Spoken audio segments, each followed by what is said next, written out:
Nah, ini setelah saya aduk kurang lebih sekitar 5 menit. Tapi balik lagi, itu bukan menjadi patokan. Yang menjadi patokan adalah tekstur adonannya. Nah, kalau bisa dilihat di sini nih tekstur adonannya, saya coba angkat ya. Tuh. Jadi biasanya kalau gulanya dia sudah mulai nih, kalau gulanya dia sudah mulai sudah mulai tercampur nih biasanya, atau sudah mulai hancur-hancur gini, dia akan mulai lengket-lengket tuh di bawah. Tapi berarti adonan ini belum kalis, atau bisa dibilang adonan ini juga belum masuk di fase 3/4 kalis. Jadi dia baru proses penyatuan. Nah, di sini kalau bisa dilihat sebenarnya ada gula-gula. Tapi kayaknya agak susah sih. Nah, ini ada kecil-kecil nih, ini masih ada gulanya, masih ada raginya, belum tercampur rata. Jadi ini saya aduk kembali. Nah, oke. Ini juga saya mau kasih tips sedikit tentang mixer ya sekalian. Jadi kalau kita aduk ini, mixernya sudah mulai ngangkat atau mulai ngeng berat-berat gitu ya, atau ini putarannya udah nggak rapi, nggak smooth atau nggak halus, itu berarti kapasitas mixernya itu tidak bisa dipaksakan untuk gramasi tepung yang Anda sudah timbang tadi 500 gram. Jadi sebaiknya kurangin, besok-besok bikinnya 400 gram atau bikinnya 250 gram ya gitu. Nah, terus yang kedua yang harus diperhatikan dalam proses pengadukan ini adalah yang nempel di bagian atas nih. Oke. Nah, yang bagian atas ini bisa kita turunkan. Caranya gimana? Karena kalau kita lihat secara fisik, yang bawahnya sudah halus. Oke, ya. Jadi yang bawahnya sini sudah halus, tapi yang bagian atasnya itu masih kasar. Oke, jadi sekarang nih caranya adalah mending kita potong aja adonannya. Nih, jadi kita turunin adonannya ya seperti ini supaya nanti dia tercampur rata. Nah, biasanya patokan saya kalau saya potong gini dia nggak banyak lengket di sini, itu adonannya sudah mulai 3/4 kalis kalau kita pakai mixer yang kecil seperti ini ya. Kalau pakai mixer planetary juga sama, biasanya udah nggak lengket-lengket gini. Jadi ini tuh yang bagian yang ini nih, ini sudah hilang lengket-lengketnya. Kalau ini berarti dia masih fasenya baru setengah kalis atau bahkan baru tercampur, belum kalis sama sekali. Jadi kalau ada hal seperti itu, kita tinggal aduk lagi aja, kita tunggu lagi aja. Terus pokoknya kita tunggu sampai dia benar-benar adonannya mulus. Nah, seperti ini ya. Ini kita aduk lagi terus aja kita aduk adonannya. Nah, karena pada saat kita ngaduk itu udah otomatis dan pasti adonannya itu akan naik lagi ke atas itu. Jadi makanya beberapa kali jangan takut untuk matiin, nyalain dan nurunin adonannya. Memang ada di beberapa jenis mixer, nggak semuanya ya. Ada beberapa jenis mixer yang saya punya ini kadang-kadang memang suka naik-naik ke atas. Nah, takutnya kalau kita nggak sering turunin, nanti bagian bawahnya kalis, bagian atasnya belum. Sehingga nanti ada roti yang hasilnya tadi tuh agak-agak satu kecil satu gede, yang satu nggak ngembang dan segala macam. Jadi faktor pengadukan di awal tuh sangat penting banget. Nah, ini kita aduk-aduk terus aja sampai semuanya benar-benar tercampur rata. Nah, kadang-kadang ada pertanyaan nih, loh Chef, kalau misalkan mati nyala berarti waktunya nggak sesuai dong sama yang ada di catatan di resep tadi untuk pengadukan. Betul, yang menjadi patokannya adalah secara visual bahwa produk itu tadi sudah dalam kondisi yang satu ngaret, jadi kalau diangkat tuh pas kita tarik pakai jari itu benar-benar ngaret. Yang kedua sudah agak mengkilap ya. Dan yang ketiga, yang ini kan karena kita bersama sekali belum masukin margarin kan, atau butter atau fat bentuk apapun. Nah, itu biasanya teksturnya akan seperti ini, masih akan seperti ini. Tapi nanti kalau sudah ada margarinnya, sudah ada butternya yang tadi saya bilang, itu dia akan mengkilap. Dan biasanya yang naik-naik di atas gini tuh akan mulai gampang turun gitu kan. Nah, jadi ini biarkan saja. Jangan patokan sama waktu dulu, karena balik lagi tergantung mixer Anda. Patokannya adalah adonannya tidak boleh sampai panas banget. Panasnya sampai suhu berapa sih? Bisa jadi suhunya di 36 itu nggak boleh. Kenapa? Karena mempengaruhi dari teksturnya si roti nantinya. Biasanya akan lebih, rongganya akan lebih gede-gede dan rasanya nggak begitu enak dan malah cepat kering gitu. Oke, fase 2 dari proses pengadukan ini ya. Nah, bisa kita lihat saya naikkan lagi adonannya. Tuh, ya adonannya sudah mulai ngaret. Nah, ini saya turunin lagi. Ini saya belah aja, saya belah pakai pisau. Oke, supaya nanti pada saat dia diaduk ini akan tercampur dengan yang lainnya. Nah, yang belakang-belakang nih kan suka ada yang nggak turun, saya bisa bilang. Ini sebenarnya karena faktor hooknya sih. Hook itu adalah yang seperti ini ya, jadi itu penyebabnya, makanya dia nggak turun.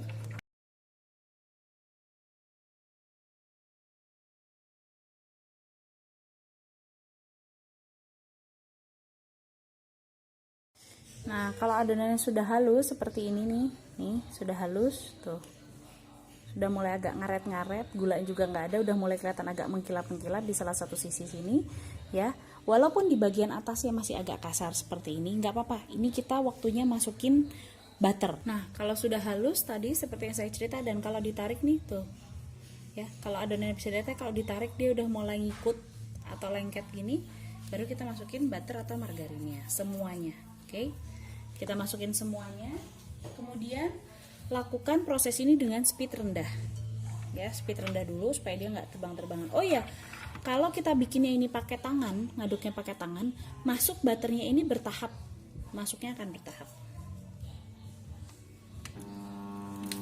Oke, pakai speed paling rendah dulu supaya dia teraduk. Nah, kelihatan kan sudah mulai narik-narik tuh pinggir kanan kirinya. Itu berarti salah satu atau setengah bagian atau bahkan 3/4 dari bagian roti ini sudah mulai masuk fase di setengah kalis ya.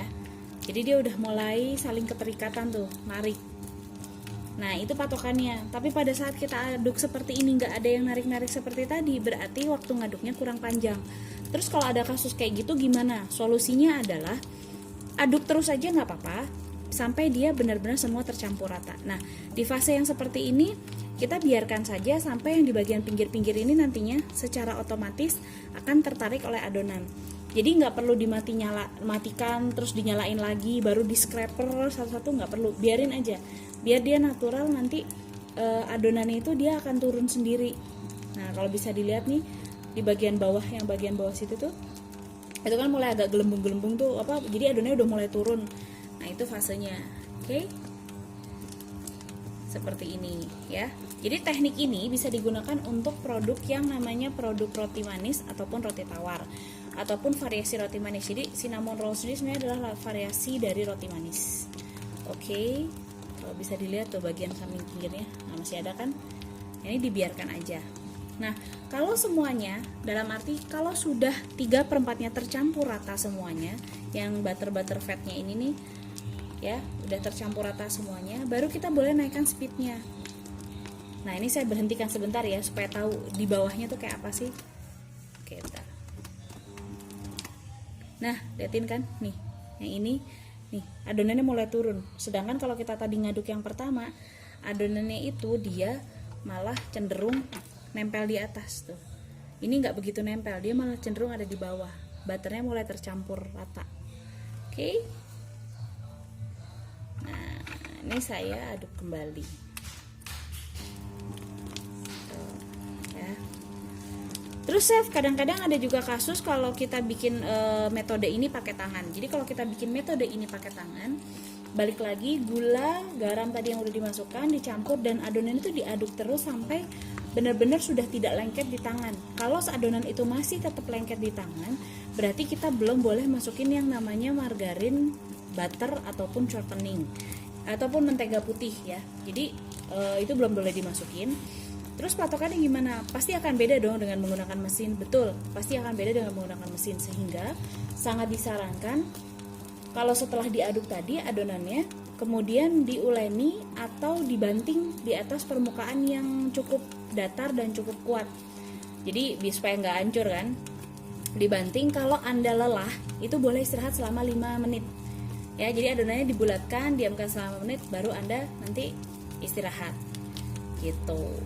Karena fase itu lumayan kalau kita ngaduk pakai tangan ya. Nah, kalau pakai mesin, ini cara yang saya tunjukkan yang pakai mesin gitu. Oke, tuh liatin kan adonannya. Ini saya nggak skip karena ini penting banget harus tahu. Kalau kita udah kasih butter, kadang-kadang kelihatan adonannya mulai pecah-pecah tuh yang di bawah, seperti tidak tercampur rata lagi. Makanya itu dibiarkan saja, nggak perlu di scraper, nggak perlu dibersihkan ke tengah-tengah gitu, nggak perlu ya. Nah, ini juga sebagai penanda secara visual bahwa margarin, butter ataupun mentega putih yang nantinya akan ditambahkan itu dia jadinya tercampur rata. Nah, yang di sisi sini juga dia akan kena. Nggak bisa kelihatan. Walaupun sedikit-sedikit nggak apa-apa. Oke. Nah, terus proses ini sampai kapan? Proses ini kita lakukan sampai nanti semua butternya tercover ke adonan dengan baik, ya, terserap ke adonan dengan baik. Yang kedua, sampai nanti mengkilap.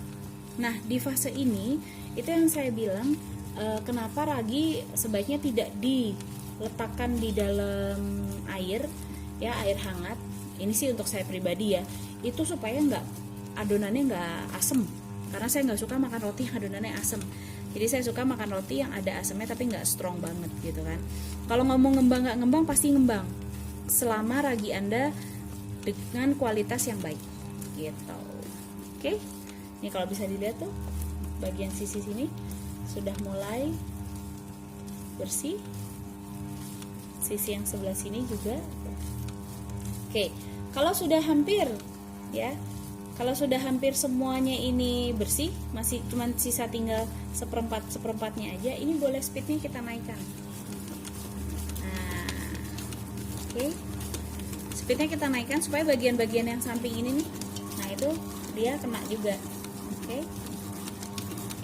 di fase ini. Nah, sampai fase ini nanti kita aduknya ini sampai benar-benar kalis. Kalis tuh kayak apa sih? Sampai mengkilap. Kalau bisa dilihat tuh. Dia tetap ini kok, tetap kena. Kalau udah dimasukin yang namanya fat ke dalam adonan ini, itu pasti otomatis akan bentuknya seperti ini. Oke, ini nanti kita aduk sampai benar-benar kalis. Nah, tuh bisa dilihat kan bagian sampingnya juga sudah mulai hilang. Nah, nanti bagian yang ini kan masih pada nempel-nempel nih, nggak perlu diketengahin. Balik lagi saya cerita, dia nanti akan otomatis terikat sendiri kok. Jadi mereka akan tertarik sendiri nih otomatis, ya. Itu juga sebagai penanda adonannya sudah mulai kalis. Tapi kalau kita gemes misalkan, aduh bagian atasnya nih, yang bagian atas ini nih ternyata nggak tercampur dengan baik, boleh ini kita kecilkan. Kita matikan dulu, kemudian kita angkat. Nih kita angkat sedikit seperti ini ya. Ini kita potong. Kelihatan nggak? Kalau pada saat kita potong dia lepas tuh semuanya. Nah, ya. Tapi ini sebenarnya kalau tanya saya ini tidak perlu dilakukan. Cuman kalau Anda gemes pengen melakukan ini boleh kok, boleh banget ya. Boleh banget melakukan ini. Cara seperti ini ya. Ini nanti kita aduk lagi karena ini memang sama sekali belum ada belum tercampur, dia masih proses. Oke. Ini kita aduk terus. Oke. Ngaduknya sampai semua permukaan di bowl ini benar-benar bersih banget. Karena semakin bersih itu menandakan adonannya semakin mengkilap. Gitu.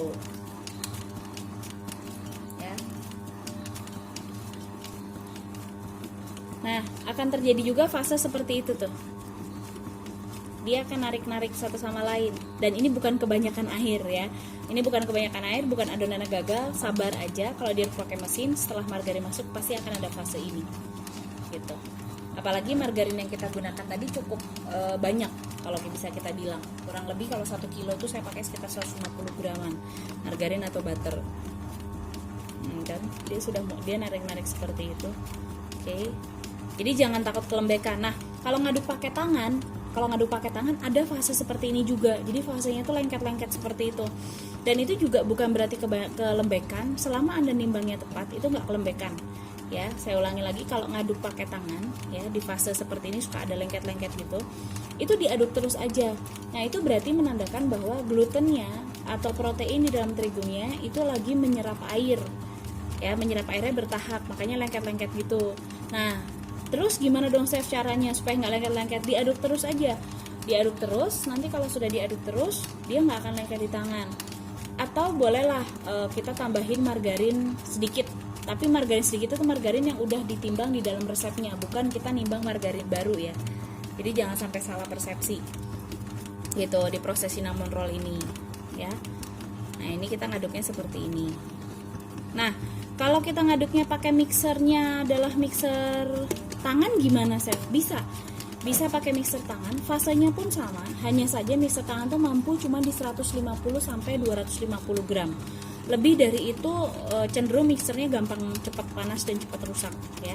Jadi di fase itu pun kalau di mixer tangan lebih banyak matiin, nyalain. Jadi buat para pemula awal-awal yang pengen belajar, sebaiknya sih pakai mixer, pakai tangan langsung boleh, pakai mixer tangan juga boleh, tapi kapasitasnya jangan terlalu banyak. Karena kenapa? Per 250 gram adonan itu untuk cinnamon roll sendiri itu bisa jadi kurang lebih satu loyang ukuran besar ya. Jadi banyak banget. Jadi jangan langsung kepengen belajar 1 kilo bikin 1 kilo. No. Bikin seperempat dulu, seperempat tepung. Jadi patokannya semua yang saya cerita tadi adalah dari tepung terigu. Seperempat tepung berarti resep yang lainnya di dalam atau bahan yang lainnya di dalam situ dibagi 4 semua. Gitu. Nah, lihat kan permukaannya sudah mulai bersih-bersih nih. Oke. Nah, kalau mau lihat adonannya bagaimana, saya tarik. Oke, kita lihat adonannya. Sip. Seperti ini nih lihatnya adonannya ya. Kalau bisa dilihat nih adonannya. Ini sudah mulai ngaret tuh. Ya, sudah mulai agak mengkilap. Tapi bagian sini ini belum nih, ya. Kalau di bagian sininya belum dan yang sini sudah, berarti kita bisa lakukan cara yang seperti tadi. Pakai pisau kita gini. Nah, biasanya kalau adonan sudah mulai kalis tuh, pada saat kita belah dengan pisau, dia keterikatan satu sama lainnya. Nah, ya, yang atas belum, jadi tuh nempel-nempel. Kalau yang bawah ini kita belah gini, bisa dilihat tuh, dia akan jatuh sendiri. Jadi itu yang membedakan. Ini yang disebut 3/4 kalis ya. Yang atas ini belum. Nih yang ini belum. Jadi kalau kita gini kan, dia nggak ngeblek, nggak ngebuka, nggak narik satu sama lain. Nah ini di fase ini ya, kalau kita nggak mau pakai pisau ngeceknya, kita bisa lakukan pakai tangan. Jadi tangannya kita ini tadi ya, kita kasih shortening gini dulu ya. Terus ini kita ambil tangannya. Jadi selama proses ini sebaiknya jangan banyak tabur tepung, karena tabur tepung itu membuat adonannya pun nanti akan keras. Lebih baik kita ambil seperti ini ya. Nah, terus Chef gimana nih yang lain-lain ini kan ada nih di atas-atas seperti ini. Gak apa-apa. Oke. Nah, yang bawah sudah mulai ngaret tuh. Kalau bisa dilihat ya. Adonannya sudah mulai ngaret, tapi yang atas belum tadi. Oke. Jadi kita lanjutkan untuk mencampur adonan ini. Oke. Udah saya kencangkan, saya nyalakan kembali. Tuh kan. Dia teraduk.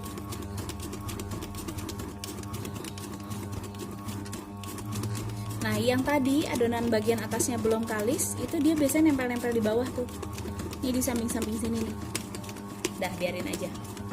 Oke.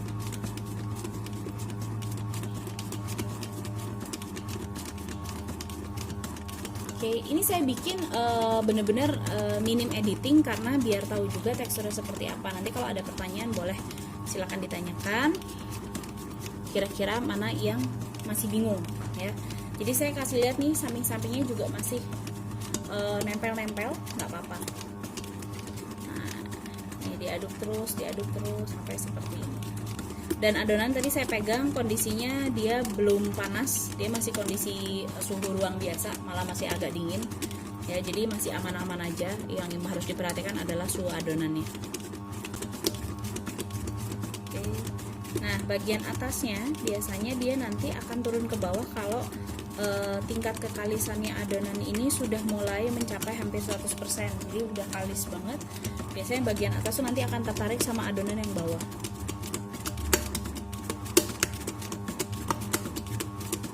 Kedengeran mulai ada plok plok plok plok plok plok. Nah, itu secara suara menandakan dia juga sudah bentar lagi banget kalis, atau bahkan bisa kita bilang sudah kalis. Nah, tapi kenapa sih Chef katanya udah kalis kok nggak diberhentiin mesinnya, kok nggak diangkat? Pastikan bahwa bunyinya benar-benar kuat, plok plok plok plok kayak gitu. Kita aduk-aduk terus seperti ini ya. Oke. Nah, Sekarang kita ngecek lagi adonannya nih. Nah, ini saya tarik adonannya. Oke.